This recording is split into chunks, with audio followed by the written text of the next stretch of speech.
ഈ ദിലീപിന്റെ കേസ് ഇവിടെ മാറ്റി നിർത്തിയ കേരളം ചർച്ച ചെയ്യുന്ന അല്ലെ ചർച്ച ചെയ്യാൻ കുറച്ചുകൂടെ മറന്നുപോയൊരു കേസുണ്ട്, റാപ്പർ വേടന്റെ കേസ്. ഇവിടെ ഇയാളുടെ സിനിമ KSRTC ബസ് പണ്ടെങ്ങാണ്ടും ഉള്ള ഏതൊരു സിനിമയാണ്. ആ സിനിമ KSRTCയിൽ വന്നപ്പോഴത്തേക്കും ഇത് കാണില്ല, മാറ്റിയേ പറ്റുള്ളൂ, ബോയ്ക്കോട്ട് ദിലീപ് എന്ന് പറഞ്ഞു. ബോയ്ക്കോട്ട് വേടൻ എന്തുകൊണ്ട് പറയുന്നത്? ഈ കഞ്ചാവ് കേസ് അവിടെ നിൽക്കട്ടെ, അയാളുടെ പരിപാടി വരുമ്പോ ഏതെങ്കിലും സ്ത്രീകൾ എണീറ്റ് എന്ന് പറയുന്നുണ്ടോ എനിക്ക് നിന്റെ പാട്ട് കേൾക്കണ്ട? സ്റ്റേറ്റ് അവാർഡിന്റെ ജൂറിയിൽ ഇരുന്ന വ്യക്തിയാണ് ഭാഗ്യലക്ഷ്മി ചേച്ചി വന്നിരുന്ന് പറയണത് എന്താണ്? ഇയാളുടെ സിനിമകൾ ഞങ്ങൾ കാണുകയില്ല, അപ്പോൾ വേറെ പാട്ട് കേൾക്കുകയില്ല എന്ന് കൂടി പറയണം. രാഷ്ട്രീയ ഭാഷയിൽ പറഞ്ഞു കഴിഞ്ഞാൽ ഇരട്ടത്താപ്പ് നയങ്ങൾ എന്നല്ലേ പറയേണ്ടതായിട്ട് വരുന്നത്. വേടന്റെ കാര്യത്തിനകത്ത് ഏത് കോടതിയാണ് പറഞ്ഞത് നിരപരാധിയാണെന്ന്? അപ്പോൾ അതേ അവസ്ഥയല്ലേ രാഹുൽ മാങ്കൂട്ടത്തിൽ? അപ്പോൾ വേടനെയും മാങ്കൂട്ടത്തിനെയും ഒരേ ത്രാസിൽ വെക്കുന്നു. സർക്കാരിന് എതിരെയുള്ളൊരു പ്രതിക്ക് മാത്രമേ നീതി കിട്ടും തോന്നുന്നുണ്ടോ? അപ്പൊ മാങ്കൂട്ടത്തിന്റെ കേസ് എടുത്താലും അങ്ങനെ തന്നെയാണ്. അതെ. അപ്പൊ ഈ അതിജീവിതമാരി ഇത്തരത്തിൽ ലക്ഷ്യം ചെയ്യുമ്പോൾ ഈ പ്രതികൾക്ക് വേണ്ടി വാദോരാതെ സംസാരിക്കുന്ന ഈ അഖിൽമാരാരെ പോലുള്ള ആളുകൾ ഉണ്ടാക്കുന്ന ഒരു സമൂഹം എങ്ങനെയാണ്? അവൻ്റെ ഒരു 30 മിനിറ്റ്സിന് അതൊരു പ്രോഗ്രാം കേട്ട് കഴിഞ്ഞാൽ എത്ര തെറി അതിൽ വരുന്നുണ്ടെന്ന് ആലോചിച്ചു.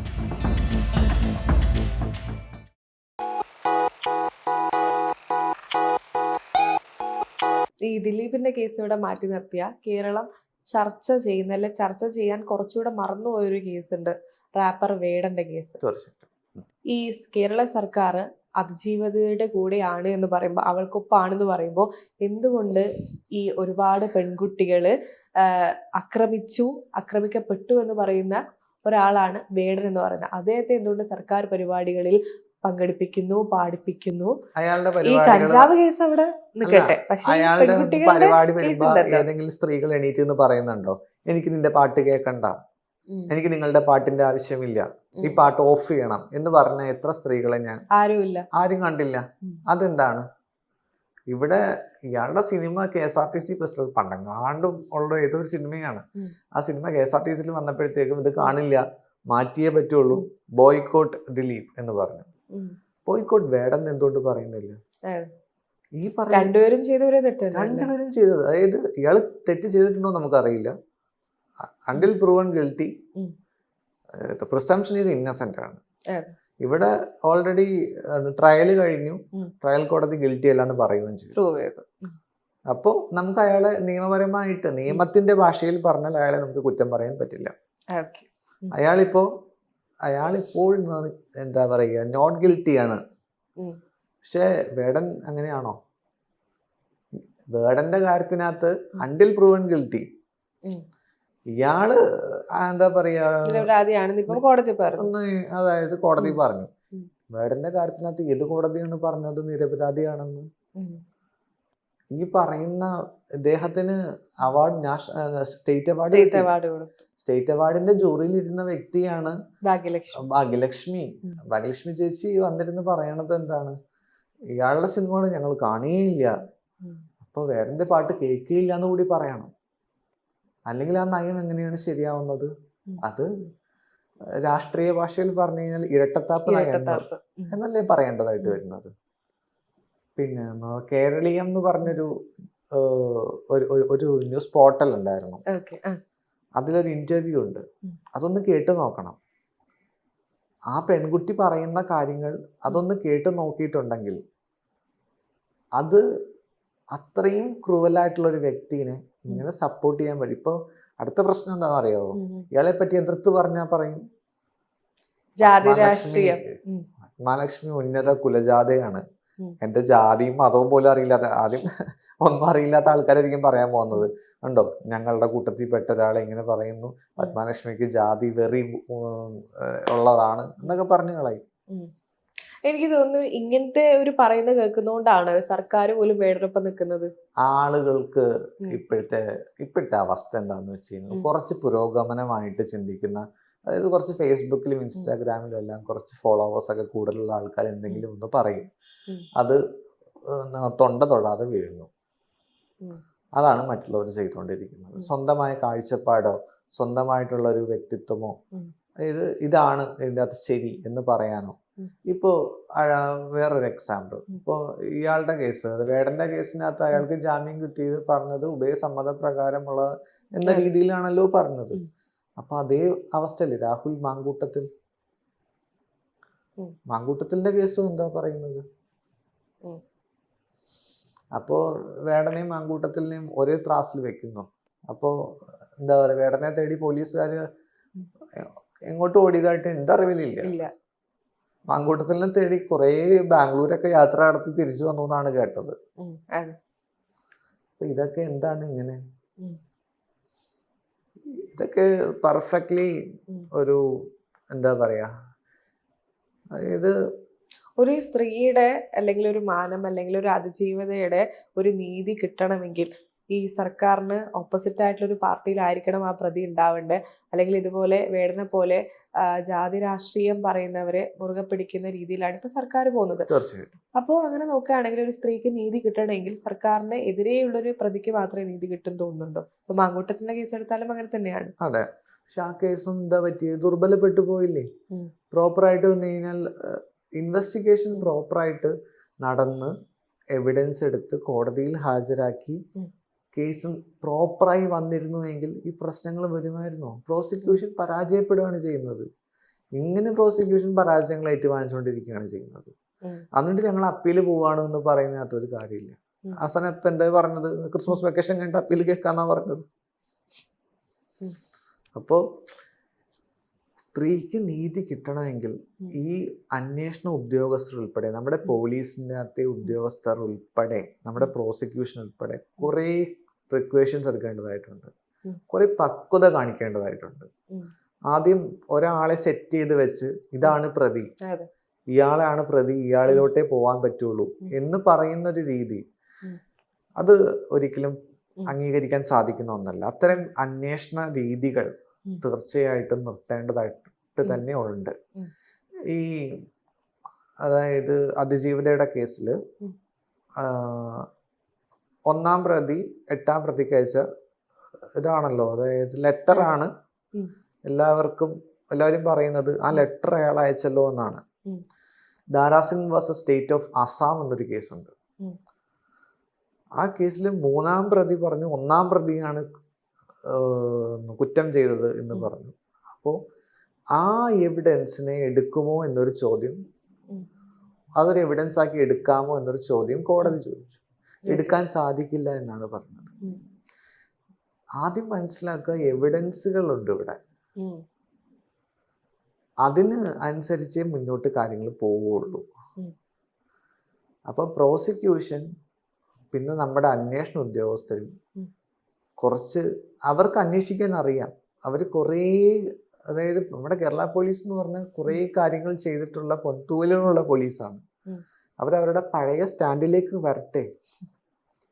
അവർ വരുന്നില്ല. ഞാൻ പറയില്ലേ, എനിക്ക് നിങ്ങളുടെ ആ ഒരു ഓജസ്സും തേജസ്സും ഉള്ള ഗംഗയെ കിട്ടിയാൽ മതി എന്ന് പറയുന്ന പോലെ ആ ഓജസ്സും തേജസ്സും ഉള്ള ആ ഒരു എന്താ പറയുക, മൃദുഭാവി ദൃഢകൃത്യമുള്ള പോലീസുകാർ വരണം. ഈ ഒരാളെ സെറ്റ് ചെയ്ത് ചെയ്യുന്ന രീതി അത് നിർത്തലാക്കണം. ഈ വേടന്റെ പാട്ടുകൾ ഇപ്പോഴും കേൾക്കുന്ന ആളുകളുണ്ട്. ആരും ബോയ്ക്കോട്ട് ചെയ്യുന്നില്ല. അപ്പൊ ഈ വേടനെ സപ്പോർട്ട് ചെയ്യുന്ന ഒരുപാട് ആളുകളുണ്ട്. സപ്പോർട്ട് ചെയ്യുന്നതെന്ന് വെച്ചിട്ടുണ്ടെങ്കിൽ ഇവർക്ക് ഈ കേസ് എന്താണെന്ന് കൃത്യമായിട്ട് അറിയില്ല. ഈ ദിലീപിന്റെ കേസാണ് നമുക്ക് അറിയാം, ഈ 8 വർഷത്തോളം കാലം നമ്മൾ ഇതിന്റെ ബാക്കിൽ തന്നെയായിരുന്നു. പക്ഷെ വേടന്റെ കേസ് എന്താണ് എന്ന് പലർക്കും ഇതുവരെ അറിയില്ല. വേടൻ നിരപരാധിയല്ലേ എന്ന് പറയുന്ന വളരെ ഇന്നസെന്റ് ആയി ചോദിക്കുന്ന ആളുകൾ പോലും ഉണ്ട്. വേടന്റെ കേസ് ഒന്ന് ബ്രീഫ് ചെയ്യാം, എന്താണ് ആ കേസ് എന്നുള്ളത്? അപ്പൊ ആ ഒരു കേസിന് വേണ്ടി ഒരു ഇൻവോൾവ് ആയിട്ടുള്ള ഒരാളും കൂടിയാണ്, അതുകൊണ്ട് ചോദിക്കുകയാണ്. ആ കേസില് വിക്ടിംസിന്റെ എണ്ണം ഒന്നൊന്നുമല്ല. അതൊരു എന്താ പറയാ, ഈ കഴിഞ്ഞിടയ്ക്ക് നമ്മൾ കേട്ടൊരു വാക്കാണ് പ്രെഡേറ്റർ, സെക്ഷൽ പ്രെഡേറ്റർ. ഒരു ഇതല്ല, ഒരു ഒറ്റ ആളല്ല ഉള്ളത്. എനിക്ക് ഇത് അതിജീവിത മീൻസ് വിക്ടിംസിന്റെ കേസ് ആയതുകൊണ്ട് നമ്മൾ പറയുമ്പോൾ കുറേ കാര്യങ്ങൾ പ്രിക്കോഷൻസ് എടുക്കണം. നമ്മൾ ഒരു ചാനലിൻ്റെ അടുത്തോ ഒരു മീഡിയയുടെ മുമ്പിലോ നമ്മൾ പറയുമ്പോൾ അതിൻ്റെ ഫാക്റ്റ് എനിക്ക് പറയുന്നതിന് ബുദ്ധിമുട്ടുണ്ട്. ആ കേസിൽ ഓരോ സ്റ്റേറ്റ്മെന്റ് വായിക്കുമ്പോഴും മനസ്സിലാവുന്നത് ഹാബിച്വൽ ഒഫൻഡറാണ്. ഹാബിച്വൽ ഒഫൻഡറാണ്. ഈ പറഞ്ഞ വ്യക്തിയുടെ എഴുതിയ ശരിയാണ്, അദ്ദേഹത്തിന് നല്ല കഴിവുണ്ട്, നല്ല രീതിയിൽ അയാൾ പാട്ടുകൾ പാടും, എഴുതും, എല്ലാം ചെയ്യും. പക്ഷെ ഇത്തരം ഒരു ട്രീറ്റ്മെന്റ് കിട്ടേണ്ട വ്യക്തിയായിട്ടാണ് എനിക്ക് മനസ്സിലാവുന്നത്. ഒരു സിനിമാ നടനുണ്ടല്ലോ, കുട്ടികളെ കാണുമ്പോഴത്തേക്കും അപ്പോൾ അവർക്ക് വേണ്ടി ട്രീറ്റ്മെന്റ് ആണ്. അങ്ങനെ ഒരു ട്രീറ്റ്മെന്റിന്റെ ആവശ്യമുള്ള വ്യക്തിയായിട്ടാണ് ആസ് എ പേഴ്സൺ എനിക്കിത് കേട്ടപ്പോൾ എനിക്ക് മനസ്സിലാവുന്നത്. അപ്പോൾ അതാണ് വേണ്ടത്. എനിക്ക് അതിൻ്റെ കൂടുതലോട്ട് പോയി കഴിഞ്ഞാൽ അതിനകത്ത് എക്സ്പ്ലെയിൻ ചെയ്യാനൊക്കെ വളരെ ബുദ്ധിമുട്ടാണ്. ഈ വേടന്റെ കേസിൽ ഈ ഉഭയസമ്മത പ്രകാരമാണ് ഇത് നടന്നത് എന്നുള്ള രീതിയിൽ പറയുന്നുണ്ട്. വാഗ്ദാനം നൽകിയിട്ടുള്ള യൂസാണ്, വിവാഹ വാഗ്ദാനം നൽകിയിട്ടുള്ള യൂസാണ് കൂടുതലും സംഭവിച്ചിട്ടുള്ളത്. രാഹുലിന്റെ കേസിലും അങ്ങനെ തന്നെയാണല്ലോ അവർ പറയുന്നത്. രാഹുലും വേടനും തമ്മിൽ എന്താണ് ഇത്രയ്ക്കൊരു ഡിഫറൻസ് എന്ന് എനിക്ക് മനസ്സിലാവുന്നില്ല. ഇത്തരത്തിലുള്ള കേസ് വരുമ്പോഴേ ആളുകള് ഒരു വിഭാഗത്തിലെ സമൂഹം പറയുന്നൊരു കാര്യമുണ്ട്, പീഡനം ഇപ്പോൾ ആദ്യത്തെ വട്ടം ഈ പെൺകുട്ടിക്ക് മനസ്സിലായി ഇത് കുറെ കാലം എന്തിനാ കുട്ടി നിന്നു, എന്നിട്ട് അവനില്ല ഒരു നോ പറയുമ്പോൾ എന്തിനാ പെൺകുട്ടി ഇവനെതിരെ കേസ് കൊടുക്കാൻ പോകുന്നു എന്ന് പറഞ്ഞ ഈ അജീവിതമാരെ ഭയങ്കരമായിട്ട് ഹേറ്റ് ക്യാമ്പയിൻ ചെയ്യുന്ന ആളുകളുണ്ട്, ഈ രാഹുൽ ഈശ്വറിനെ പോലുള്ള ആളുകൾ. തീർച്ചയായിട്ടും നമ്മുടെ സുപ്രീം കോടതിയിൽ സ്റ്റാൻഡിംഗ് ആയിട്ടുള്ള കുറേ നിയമങ്ങളുണ്ട്, കുറേ വിധിന്യായങ്ങളുണ്ട്. നിയമങ്ങളല്ല, വിധിന്യായങ്ങൾ. അതായത് ഉഭയസമ്മത പ്രകാരമുള്ള ലൈംഗിക ബന്ധത്തിൽ ഏർപ്പെട്ട ശേഷം ആ ലൈംഗിക ബന്ധത്തിനകത്തുള്ള ബന്ധം കൈപ്പാർജിക്കുമ്പോൾ അത് മുന്നോട്ട് പോകാൻ സാധിക്കില്ല എന്ന രീതിയിൽ അത് പിന്നെ റേപ്പായിട്ട് മാറുന്നതിന് ഒരിക്കലും സുപ്രീം കോടതി അംഗീകരിക്കുന്നില്ല. അത് ആ ഒരു കേസ് സ്റ്റാൻഡ് ചെയ്യില്ല എന്ന് തന്നെയാണ് സുപ്രീം കോടതി പറഞ്ഞിട്ടുള്ളത്. അത്തരം വിവിധങ്ങളായിട്ടുള്ള ഏകദേശം ഒരു സെറ്റ് ഓഫ് കേസ് ലോസ് ഉണ്ട്. ഇപ്പോൾ ഞാൻ പറഞ്ഞത് അതിജീവിതമാരുടെ